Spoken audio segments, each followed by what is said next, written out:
Hiya, welcome back to my channel. I feel like I'm really happy to be speaking to the camera in this position again because I have literally not used this angle for ages. I've done little clips here and there of day trips and just using a couple of different angles, and I haven't been in this area for ages, and I feel like even though yeah, I'm just really happy to be back in this position. It's making me really happy. So I had a little bit of inspo this morning to make this video about using your flaws for strength. And it's going to be another chit chat video, and I saw this girl online saying she thinks in her videos that she rambles sometimes and speaks too fast, and I've noticed that I ramble a few times, so I'm going to just try and be more. I haven't got many notes for this though, but I thought I'd just speak from my heart into this video because I feel like it's something I've been thinking about for a while. Because let's begin, something I always talk about as something that I dislike, or the flaws of a certain thing, which is social media and the rising of the internet. I am very aware that the internet has great things about it, hence having YouTube and me putting my thoughts and things into the world that I enjoy doing very much, and hopefully some people get some sort of help or interest or insight from someone else or validation from my videos, but I feel like I have been someone in the past, and I'm sure honestly this applies to the vast majority of the population, that in having social media and everything, I feel like society is geared towards mechanical things and Facebook and Instagram and looking at the aesthetic of things rather than, because they always say, and I don't like to bring too much religion into it, I'm not going to bring in a huge amount of religion, but they say God looks at the heart and not the outward appearance. I'm not talking about God here, I'm not God, I can't speak for God, I can speak for things I've learned from it. We're not doing a religious video today, but I feel like the flaws of myself I have looked at as something that is not usable by God or is not made for good. So I feel like I've been someone that has beat myself up for certain things or been either unacknowledging of something that I'm like, or even, I feel like everyone's got their strengths and their weaknesses, everyone's got their positives and their negatives, because that's just energy for you. And understanding more about energies helped me be a lot more accepting of myself and other people. But I feel like, and I'm not trying to use a diagnosis here, but I'm going to use this as an example. I've had mental health issues in the past, which I've spoken about a little bit, but there's things that I've looked at recently that they say, so with my mental health, I had to go through periods of time of getting medicated and go through therapy to get over my really bad mental health time, which I speak about earlier on my channel, so I'm not going to talk about that now, but basically I feel like if you have underlying issues, they can add to mental health. So I have not been diagnosed, I have not had any therapy for this. I don't really currently think I plan to, or I haven't got any plans to get any therapy for this at the moment, but I feel like you don't have to have this diagnosis to feel that you have traits of it. So I've heard a lot about borderline personality disorder, antisocial personality or disorder, and narcissism, cluster B personality disorders. I'm not saying I have any of these things, but I think a lot of people in society, also psychopaths and sociopaths, so I've seen people in my own life that have demonstrated things like this, and I've seen things in myself that have had, and I'm being blatantly honest here, I'm not saying I'm a psychopath or a sociopath or that I'm a serial killer or anything like that, but I think it's really interesting to learn about these ideas that look from society and sociology and stuff. Psychopaths and sociopaths, they're not in the DSM, which is again, I'm not a qualified psychologist either. I've done a level 3 course in psychology, and that's the extent of my sorry, that's my hamsters fighting with each other. Stop.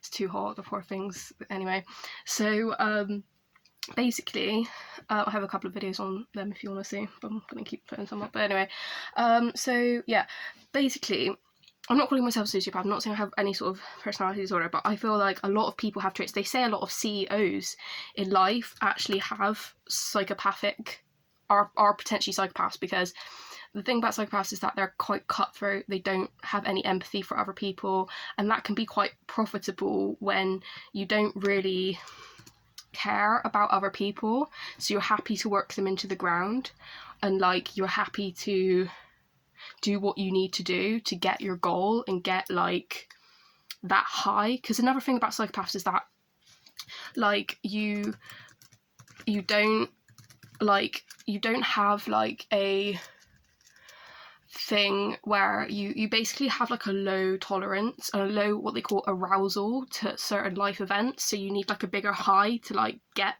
that buzz that some other people that don't have psychopathic traits get at a lower rate because they have a higher rate of arousal, if you know what I mean.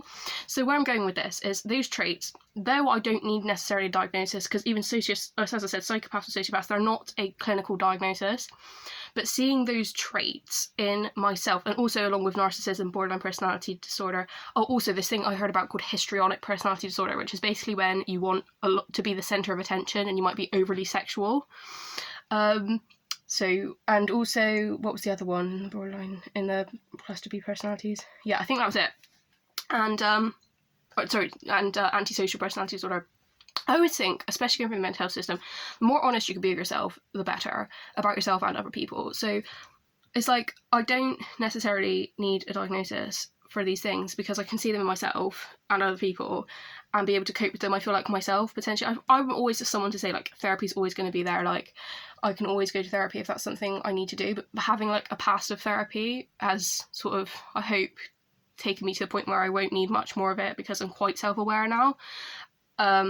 So anyway, regardless of that, my point was using your flaws for strengths, because going a little bit religious again, God always says that he uses all evil for good, okay? And something, where did I see this? I honestly can't remember, but I think, where did I see this? Was this a dream? I don't know. I can't even remember. I was on YouTube where I saw this in a dream. I don't actually remember. Where did I see that? But I think God can use people. God made us, right? Okay, I'm gonna get religious because my video I can say what I want. I'm not making this for people that are religious, but I have to go from the standpoint that I see it, which is that God made people. God made us with our strengths and our weaknesses. If he wanted us to all be perfect, we'd all be perfect, you know, like Jesus. Like, it's great to follow Jesus, in my opinion, because I'm, you know, obviously a believer of that. But I'm not trying to kid myself and saying we're all perfect, because I've had this mentality, not to tangent too much, but I've had this issue myself before, because I'm a bit of a perfectionist. I have beat myself up in the past of like not being like completely biblical in my approach to life. And I'm like, oh, and I beat myself up. I'm like, oh, why did I have premarital sex? Like, why did I, you know, get angry with this person? Like, why did I allow myself to get pulled into this person that's angry? And it says, don't deal with a wrathful man, otherwise you'll get entangled in his snare. And I say, well, it's all my fault really, because like I went in and allowed myself to get pulled in with someone that was angry. But I think that my presence, being with someone that's angry, may have helped their situation, helped them understand themselves better, and helped them set more boundaries for each other.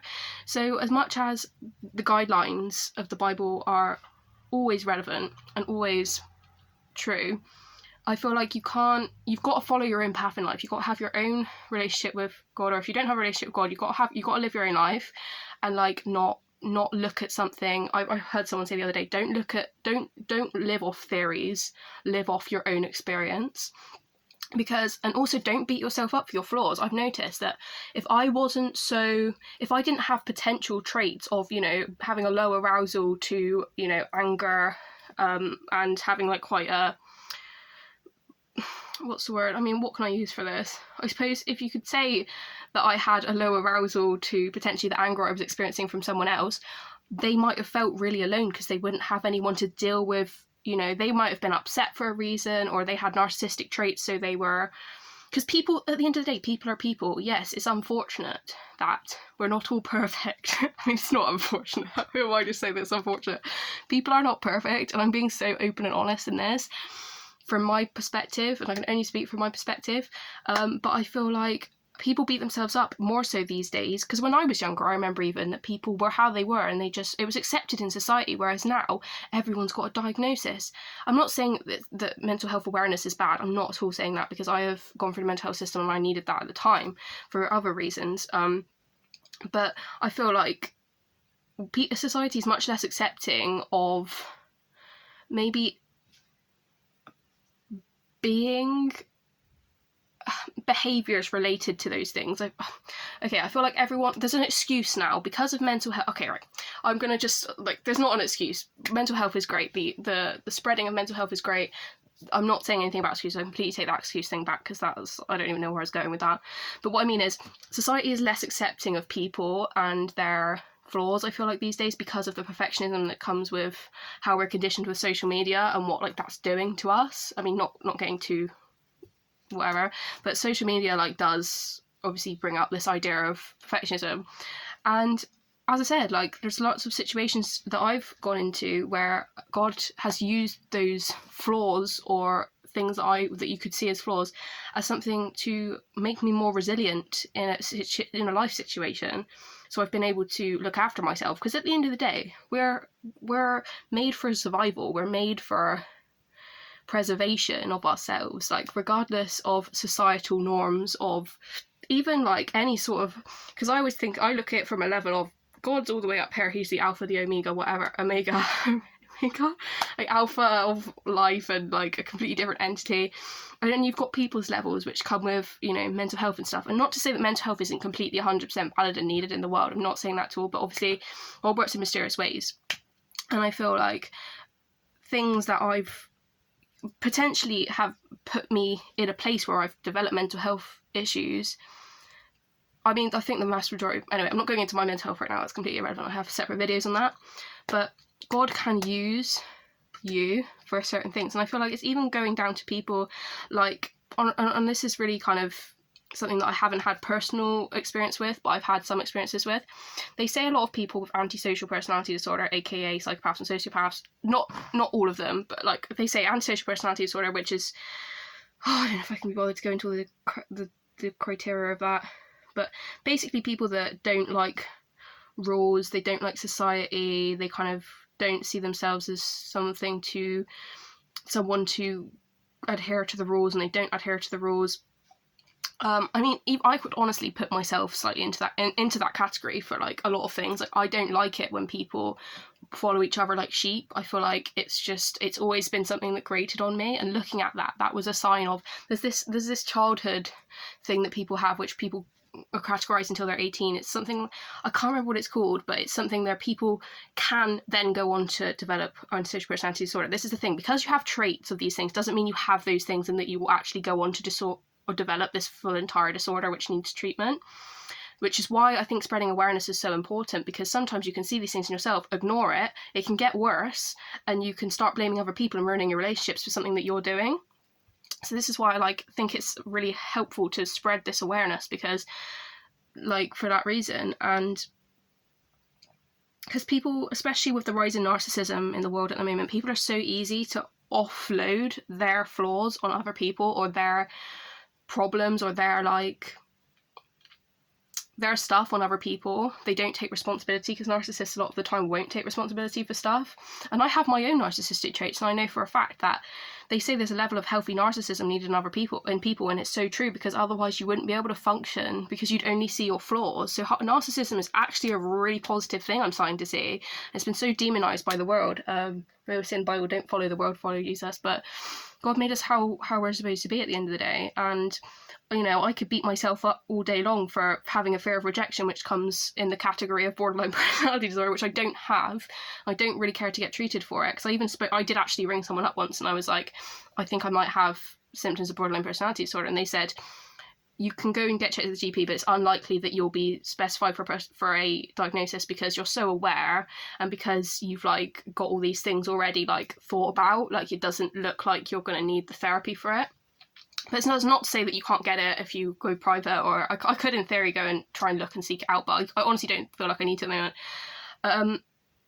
And I even look, honestly, this is, like, again, tangent, I don't want to make this video that long, but I will say, I feel like I even look at my friends and I think sometimes I've always, you have this intrinsic feeling whether your friends are right for you, or whether, you know, you have an enjoyment spending time with them, or whether, you know, you see your friends and you see their flaws, and they see yours, and they see your strengths and you see their strengths.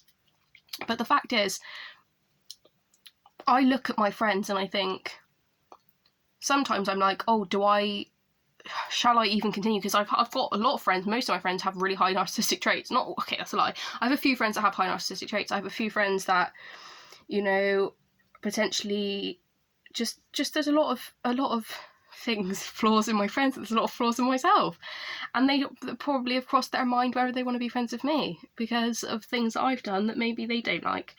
But they always say that people will always make you, I think the point I'm getting to here is pick and choose your battles with stuff, because no one is perfect, no one is Jesus, no one is flawless. Everyone has flaws, especially the people you wouldn't think that they do, like the rich and famous and the people in the world that run the country and stuff. Probably highly narcissistic, probably highly, potentially psychopathic.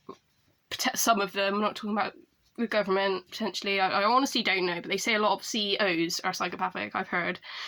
And I've definitely been across managers that are 100% sociopaths. I've had managers myself that I've had a lot of issues with because they were genuine sociopaths, potentially slightly psychopathic, where they literally just made everyone's life hell for their own strange thoughts, or their own strange vendettas against life, because they had, I honestly don't care. I honestly, in my past experiences, have decided to completely swerve sociopaths. If I see any, maybe I have slight sociopathic traits, but if I can't understand someone and their behaviour, I literally swerve it, like, especially sociopaths, like, because some sociopaths, they thrive on attention, and they thrive on people trying to figure them out, and they're so complicated. I honestly swerve them 100% because I can't understand them. I've had an ex that I feel like is a sociopath.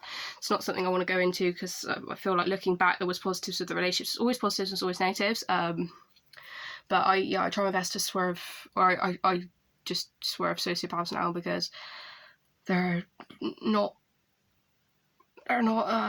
understandable to me, far too complex, and just not healthy for me to be around, because I feel like sometimes we've all got a level of energy we want to invest. Anyway, I'm tangenting far too much. I think I should probably leave it there. But I don't want to, obviously I'm going to use myself as an example here, and there's nothing I can do to not allow that to happen. But yeah, my main thoughts from this is, like, I can go for anything. Like, if you feel like you have a thought flaw, even if it's like anxiety, even if it's like, I used to see this even when I was younger as anxiety and like, you know, feeling honest, even honesty. I look back to my child self, and this is how I used to see the world. I used to say, well, yeah, someone might be anxious, or they might be, like, you know, feeling a bit crappy that day or whatever, but at least that might put someone else that's feeling the same way at ease. If they can see that in you, not that you would try to be that way, but if they see that in you, they might feel more inclined to feel comfortable around you and, like, build a foundation with you as a friendship, or talk to you, or feel less, like, lonely, because, like, you, like, they can relate to you in a weird way. Like, and I don't think that's toxic at all, to be honest. Like, I don't know why that would be toxic, to be honest. Thinking about toxicity and stuff like that, that's something completely different. But there's always a reason. Like, there's always a reason for everything at the end of the day, and, like, that's what I see now. And obviously, like, you can go into all the words like sociopaths, narcissism, blah blah. But there's always a reason. Like, if we were all perfect, no one would ever want to socialise with each other anyway. Our flaws make us, I don't want to romanticise it and say make us beautiful, but our flaws make us who we are. And, you know, there's no reason to romanticise psychopathy or sociopathy. It's a really serious thing. You have to be honest and truthful to yourself and other people. And it's not about romanticising. It's not about, oh great, I can be perfectionist and whatever. It's about embracing who you are, but also do not romanticize stuff, I would say. When it comes to mental health, like, if you feel that you have an issue and you want to get seen for it, I would say go and get seen for it. Like, this isn't a video to say don't seek medical professional help if you feel that you need help with a problem, borderline, or any sort. I haven't really explained these very well, but if you have mental health issues, go and seek help if that's something you need to do. But I would also say if it's something you feel that you can manage, then allow what you've been given by God or the universe, or how you're made, to incorporate it into your life, like, you know, whatever that means, because at the end of the day, if you try and suppress something, it's just going to come out in another way anyway. Can't get onto everyone's, like, personal life management skills. But anyway, I am really starting to digress now, so I'm going to stop after 20 minutes of ramble. But I hope this has been helpful. I feel like this has been really interesting for me. These are the kind of videos I like putting out, just like something a bit like that people don't really talk about enough, I feel like. So no, thank you for listening. I put up videos every week, more than every week. If you care to subscribe, go ahead. If you don't, that's absolutely fine. I'm going to keep doing it because I find it interesting. And yeah, thank you for listening. I'll speak to you again soon.